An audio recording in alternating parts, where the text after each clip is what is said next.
दोस्तों होशियार रहें, तेल का बहुत बड़ा बहरान आने वाला है। तेल एकदम से फिर इसका रेट बढ़ने वाला है। आबनाए हरमज बंद हैं, तेल की रिफाइनरीज पर हमले किए गए हैं और जंग को आज 3 हफ्ते तकरीबन 22-23 दिन गुजर चुके हैं। अभी तक जंग तूल पकड़ रही है, बंद होने का नाम नहीं ले रही। दोस्तों मैं आपको एक चीज़ बताता चलूं कि अभी ईद की वजह से सिर्फ थोड़ा सा समझ ले आपको रिलीफ मिला है, वरना इस फ्राइडे जो गुजर चुका है इसे एक दिन पहले 50 रुपए पेट्रोल का तेल बढ़ने लगा था। लेकिन गुड लक है आपकी कि बचत हो गई है। अभी यही खदशा है कि अगले फ्राइडे को 50 रुपए तेल का रेट एकदम से फिर बढ़ जाएगा। इससे पहले 55 रुपए रेट बढ़ाया गया था और उससे चंद दिन पहले 8 रुपए रेट बढ़ाया गया था। मतलब ये टोटल मिलाएं तो तकरीबन 63 रुपए ऑलरेडी रेट बढ़ चुका है। अगर 50 रुपए और रेट बढ़ गया तो ये 113 रुपए एक महीने के अंदर अंदर तेल का रेट बढ़ जाएगा, जिसकी वजह से हर चीज महंगाई आसमानों से बातें करेगी, हर चीज आसमानों से बातें करेगी। आपने दुनिया जहान की कोई भी चीज खरीदनी है तो यकीन कीजिए कि आपको बहुत ज्यादा एक्सपेंसिव हर चीज मिलेगी और तेल के बहरान का पाकिस्तान पर बहुत बड़ा असर होने वाला है। आपको बताता चलूं कि पेट्रोल की कीमतों में तूफानी इजाफा होने वाला है। जंग जो है ये ना सिर्फ मिडल ईस्ट को मुतासर कर रही है बल्कि इससे इंडिया पाकिस्तान भी बहुत ज्यादा मुतासर हो रहा है।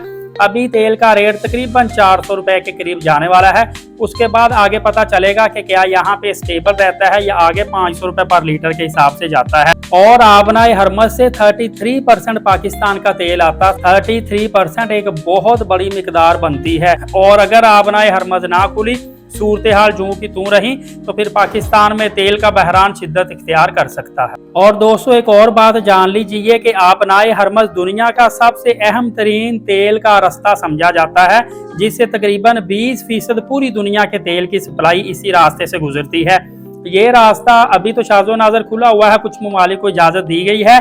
मुकम्मल तौर पर ये अगर रास्ता बंद हो गया तो आलमी तेल की सप्लाई भी मुतासर होगी। तेल की कीमतें अचानक बढ़ के 1000 रुपए लीटर भी जा सकती है।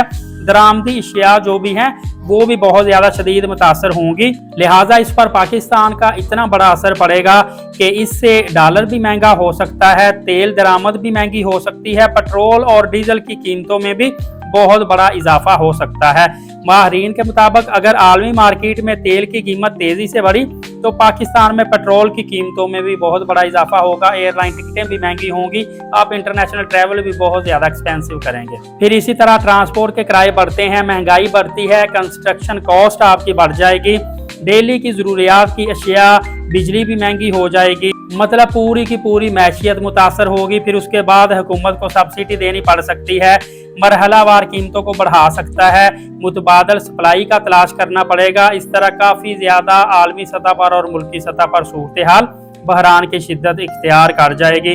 और फिर हमको घरों में अपने एक तो गैर जरूरी ईंधन का इस्तेमाल करने से और गैर जरूरी बिजली का इस्तेमाल करने से रोका जा सकता है। इसके अलावा गैर जरूरी सफ़र करने से भी हमें रोका जा सकता है। और आपकी सोच है कि इस तरह बेशुमार मसले मसाइल आ सकते हैं। बस यही दुआ करें कि अल्लाह ताला पूरी दुनिया को अमन का गहवारा बनाए और ये जंग जितनी जल्दी हो जंग बंदी हो जाए ताकि कोई भी मुल्क इससे मुतासर ना हो। फर्दर इस हवाले से आपको अपडेट देता रहूँगा। एलीट साकिब यूट्यूब चैनल को सब्सक्राइब कर लीजिएगा ताकि हर खबर से आपको आगाह किया जा सके। नमाज कायम करें, नबी पाक सल्लल्लाहु अलैहि वसल्लम पे रोज़ाना कसरत से दुरूद पाक भेजा करें और कुरान पाक की तिलावत करते रहा करें। इजाज़त दे, शुक्रिया।